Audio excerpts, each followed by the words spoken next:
Greetings, fellow watch enthusiasts. I decided that I was going to post a video of the Seiko SARW015 on YouTube to benefit the watch community, because nobody has posted a video of this watch. There's really, not that I can find on YouTube, there is no video of this model. And as of right now, this model is discontinued. It was released in January of 2016. It was Japan domestic market only. And I picked this up about a month ago, 2021, on eBay. I got it for $600, $585 actually, when all said and done. And quite frankly, I find that to be a great deal. And I wanted to just put this video up there so you can get a better idea of what the watch looks like in person, if you have any interest in this watch. A lot of the times the pictures online, although very well done for this model, don't answer every question, or at least didn't answer every question for me.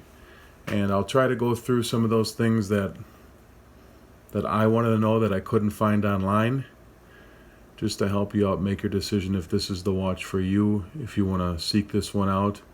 It is quite difficult to, you're going to have to wait around for one to show up. It's always listed kind of as a rare watch, and yeah, I don't know why they don't keep these models around longer. Like, say for instance the Hamilton Khaki Automatic. You can get a Hamilton Khaki Automatic for years and years and years. And this is, you know, there's several watches with this layout in the SARW line, with the power reserve and the date wheel in different variations of it, but really only one that nails down that field watch aesthetic, which is my favorite type of watch. And you'll see later on in the video, if you stick around, I'm just going to go through how I came to this purchase and feel like I can finally get out of the watch game now, which is what everybody says. So I'll just go over it. When I was looking at the pictures, I wasn't quite sure if we had a black matte dial.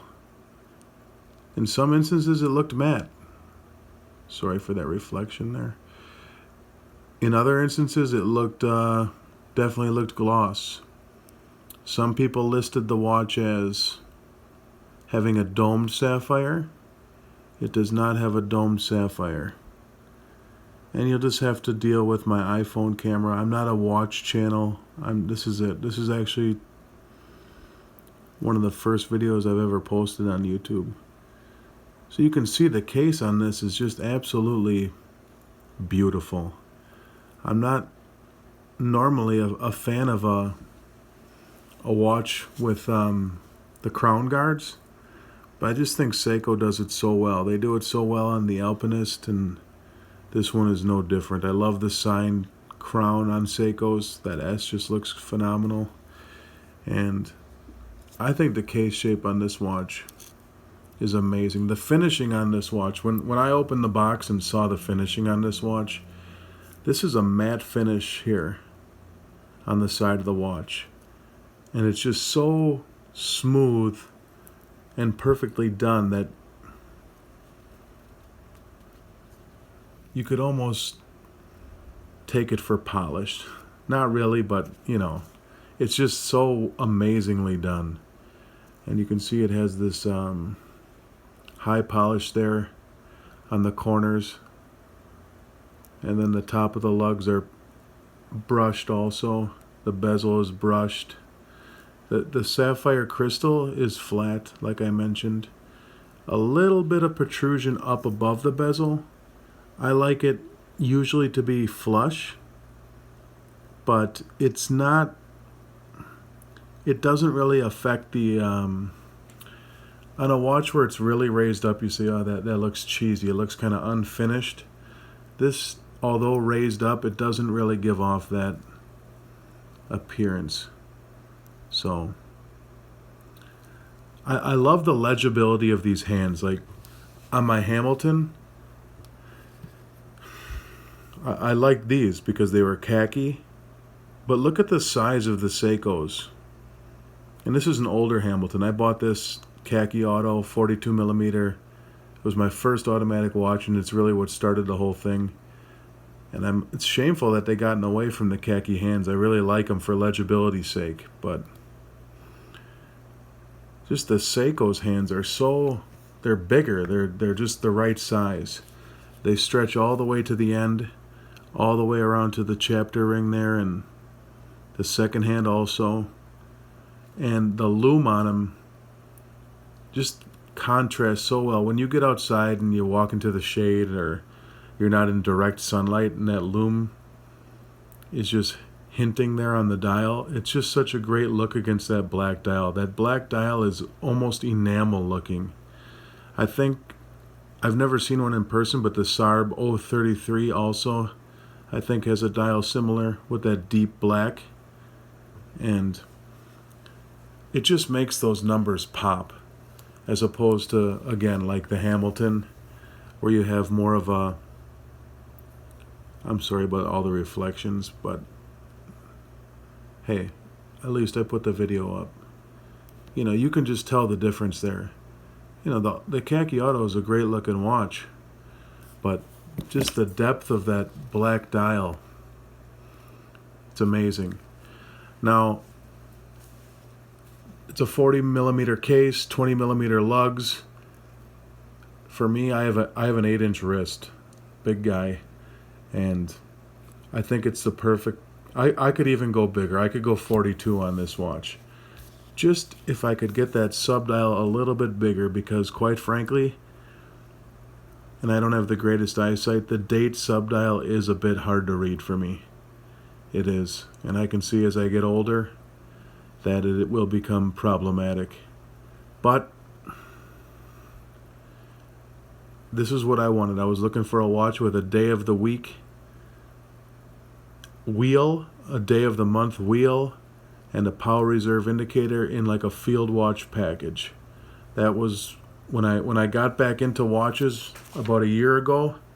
I took about a 15-year hiatus, and I said, oh, you know what, it's about time I buy a new watch. And then I bought one, and then I set off the storm, and I ended up with this one. Now, let me get the strap off here.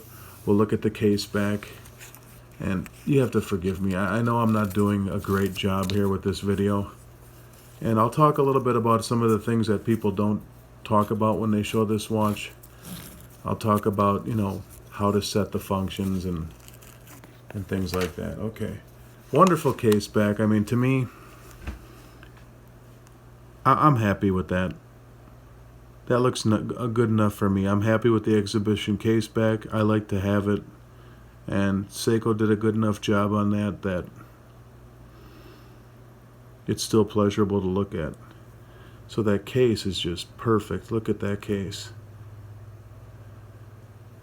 It's 12.7 high, so that converts over to a half inch high. 100 meters water resistance. It has AR coating on the inside of the crystal. No screw down crown, which I actually prefer. After getting a few watches with the screw down crown now, you can still swim with it. It's got 100 meters water resistance. I like to just be able to wind it and not have to unscrew it. If I want to change the time, if I want to make that adjustment that you have to do so often on automatic watches,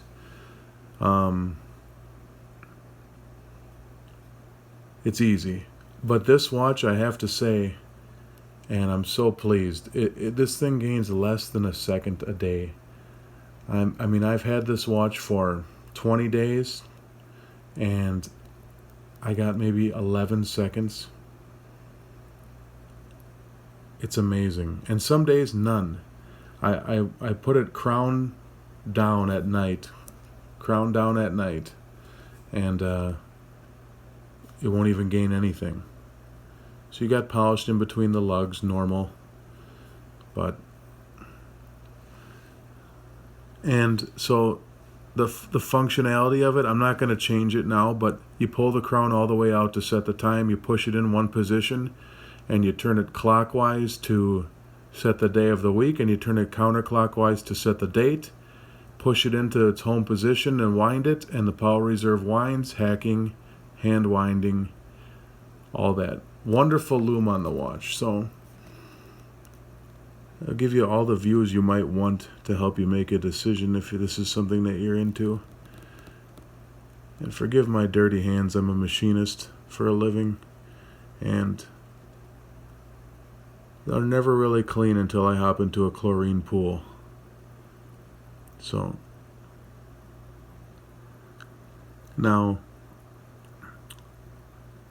the minute markers here, if I had to say, oh, what would make this watch perfect for me, what would I would say these markers here.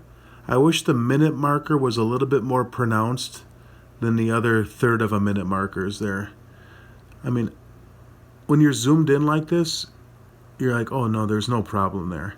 But when you're wearing the watch and it's not this big like on the camera, they don't stand out quite as much. I would like for them to be a little bit more pronounced. Other than that, and I would like the second hand to be loomed.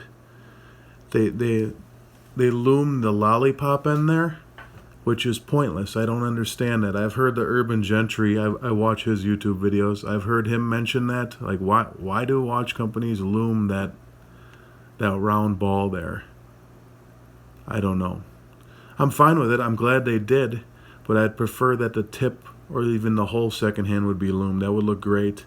The loom is good, very good. I have to say my Orient Star is better, but for me, I'm happy with it. I'm not gonna live or die by the loom.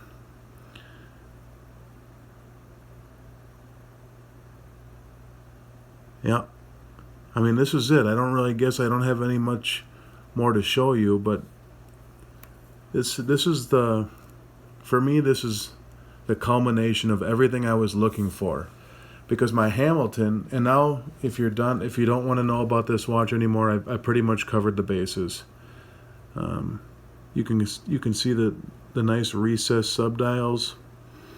The indices the Arabic numerals are slightly raised, not enough to really be to have that 3D effect that looks so nice. See, what I like about this watch is it doesn't have the Presage branding. Seiko, Automatic, and then the jewel count. A classic look. Doesn't have that branding that they're kind of, not kind of, they're full in on doing on all their watches. I believe they ruined the Alpinist from the SARW015, and I regret not picking one up when they were $350. And because they take away the signed crown. You're paying double the price. They take away the signed crown. I understand why they made the date wheel white, because they put the Cyclops on there, but it looked so much better with the dark date wheel. And they doubled the prices. I mean, this watch, when this watch released, I think it was $785.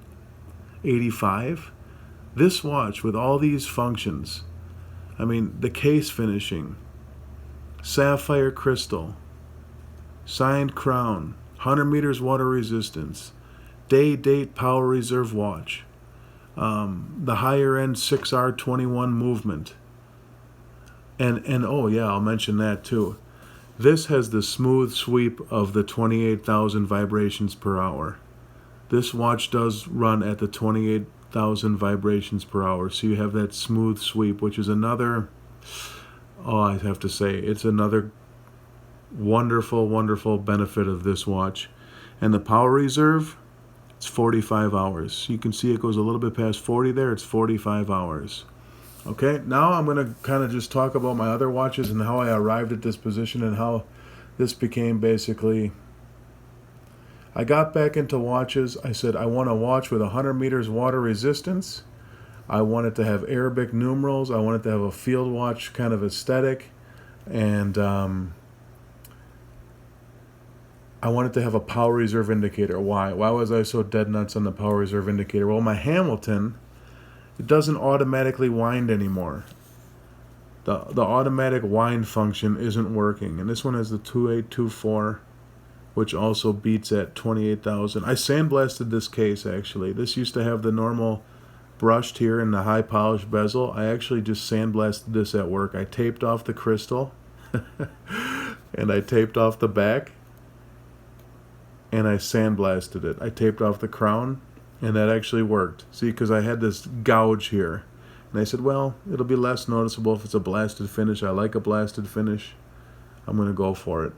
And I did that. But anyway, the Hamilton, she stopped automatically winding, and it took me a while to figure it out because I'm slow. And I'm not slow. I'm fine. But, you know, sometimes you need a knock upside the head to figure it out. And I would wear it all day, and I'd wake up in the morning and it would be stopped. So that's where my love for the power reserve indicator came from. I understand a lot of people don't like it. They think it clashes on the dial. They like a clean dial. Fine. I love the thing. I love it. It's just kind of neat to know like what the watch is running at. So this is the watch that started it all for me. I like that field watch aesthetic. I really wish they'd get back to those khaki hands. I like the triangle at 12. I like the railroad track, but I understand why they've gone with the look that they have gone with now. It's more kind of like it's more back to its military roots. So anyway, there's that one. Then the second one I bought, and I bought this, saw this in my annual watch magazine that I used to buy back in 2003 and 2004, and I said, wow, I really like that pointer date. And this watch had an anti-reflective coating on the outside and the inside, but I did remove the anti-reflective coating because they just look like garbage after a while. They get scratched up and they don't look good. And I did remove that. If anyone wants to know how to remove that, drop a comment below. But I meant to order the 41 millimeter of this version of this watch because it also comes in an extra large 41 millimeter, but just I was ignorant to watches, to all those things back then when I ordered this, and I got the 38 millimeter and I just dealt with it. I just kept it. And actually the case for the 38 is better looking, but this is a good watch. I mean, you can still pick up this watch brand new. It's got the ETA 2824. You can pick this thing up for $600, and I think the case finishing on this watch, and it just looks, it has a nice bracelet. I'm kind of over bracelets now. I used to be exclusively a bracelet guy. My Hamilton came on the bracelet. But, yeah, I love this watch. It's broken right now. I have to take it in for service. It's not working. But it ran for, whatever, 12, 13 years. It's probably a simple fix. And then from that watch, went about 15 years. Well, I bought some garbage in between there, just like an Invicta manual wind and a couple of Aromatic 1912s, which were garbage.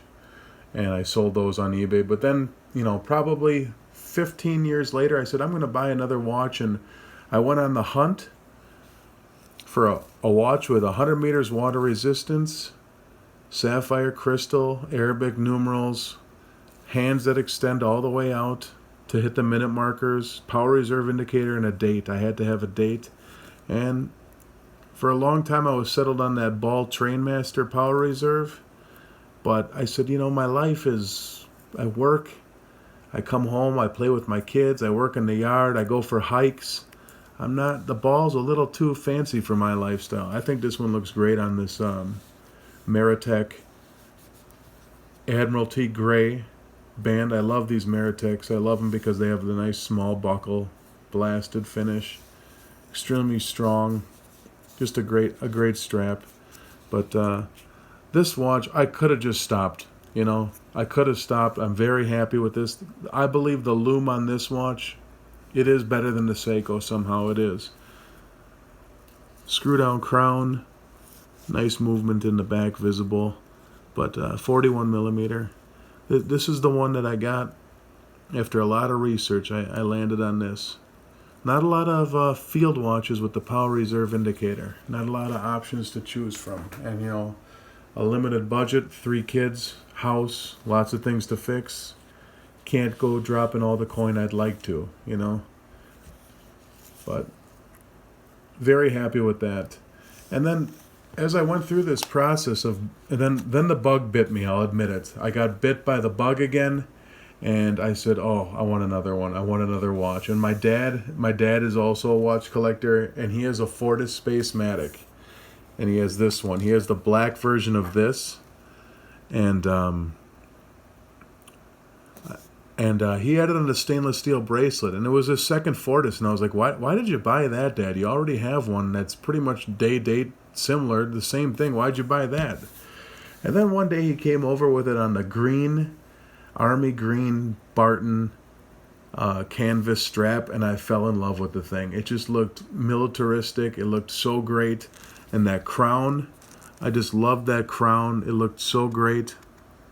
And this thing has a buttery smooth screw-down crown, 200 meters of water resistance, and I love the date. I love the date option. I mean, for me, the date, power reserve. Now I'm learning like what the perfect watch is. I like having the day. I like having the date. I love having the power reserve. And then I bought another Orient. What did I buy? The Orient Defender, which I could hardly stomach at first. Why? Because no hacking, no hand winding, and then the Orient logo. I just never been a fan of the thing, but I don't know why this watch just kept peeking up at me. It just kept peeking up. I love these kind of the unsymmetrical dial, and I fell in love with the thing. I ended up watching the video with Mark from Long Island Watches and seeing him go through all the models, and I just fell in love with it. And I love that day of the week wheel, and that's what kind of gave me the idea of how much I like it presented that way. I like it presented that way because you kind of you can see the full week there, and you can see, look, here I am. I'm on the second day. Here's like the full outlook of my week ahead of me. And I just thought it was really neat. And the 24-hour thing. One thing they don't show, that they never really show on reviews of this watch, and this watch is kind of, people are seeking after this one now, because why? The second generation, they screwed it up. They wrecked it. But I just can't quite get, okay, right there. Okay, see the loom? See the loom? This thing has terrible loom, by the way, but look at those indices. They look like you buy an old house and the people just slap white paint all over everything. See it? It's all kind of like bubbly and pillowy looking, and people never really, that doesn't present itself on the reviews. And there's some good reviews with all those great macro shots, and those reviewers, they never mention that. And it always bothers me. It's like, I wish Orient would have went the extra mile for this watch. To me, this is such a great watch. It's so unique. And I wish they just would have went the extra mile with this and put a little more money into it. The sapphire crystal, because you can buy Orients that are around the same price point with a sapphire crystal, so I don't understand the give and take there. And then the Orient, I said, oh, for $120, I want to get big whoop, I'm going to get more. I'm going to get a bunch of them. So really, I wanted the gray dial, but by the time I was into the watch, it was already discontinued and number 2 was already out. And I wanted the gray dial, and I couldn't find it anywhere online, so I settled on a black dial one. And then right after I bought the black dial one for $110, the gray one showed up. Okay, there's the black one. I do like the black one. Great bead blasted case. Just a great watch. I love the watch. Reliability wise, the gray one, she doesn't hold a power reserve, and it'll just stop. It just stops, and it's my favorite one. Out of all the ones to not work, the gray one has given me a hassle. The black one's great, runs fine, and the hacking and the hand winding issue, I got over it so quick. It doesn't bother me. And then I even bought the blue one, and it's got the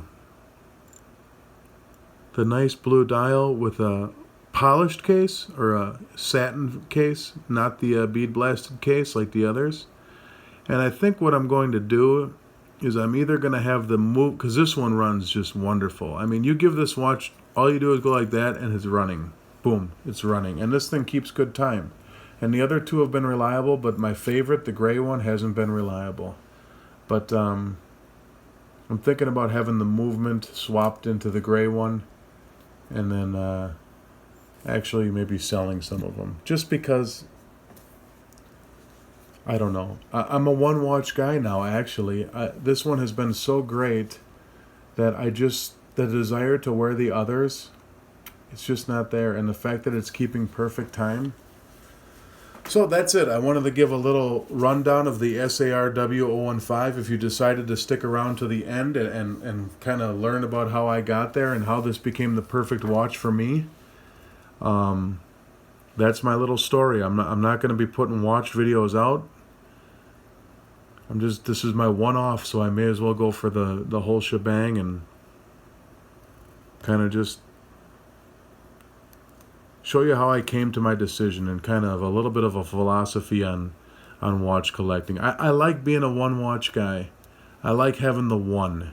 And I guess this whole process has been, I had to go through it basically to find what I really wanted. Unfortunately, I had to go through it to do that. But I still have to say, and I was kind of a snob too. I wanted a Swiss watch. So I like bit the bullet and bought the Orient, you know?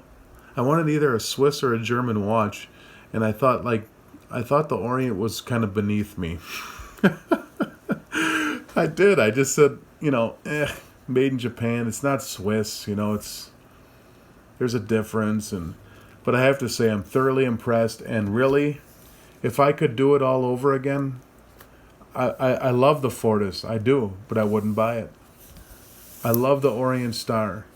What I would have bought is this, an Alpinist, and then the SARW007.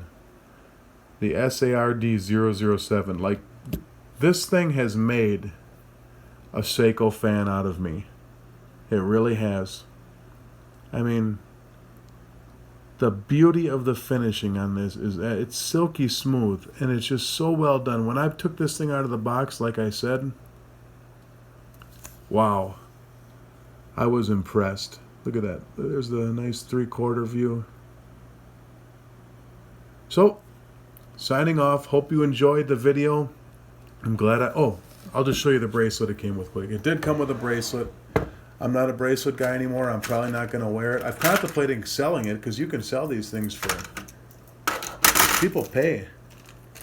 So it does have the solid end links, okay? Solid end links, but it has a nice bracelet. It's a nice bracelet. Nice clasp, double push button, milled. Nice taper here to the milling. Look at that. I mean, that's the extra mile, right? 2 micro adjustments. I don't know what to say about those, if those are pins or probably the pins, right? They're not screws. So I've never done any bracelet work, but that's it. I hope you guys enjoyed. Signing off now. God bless you all, and have a good life.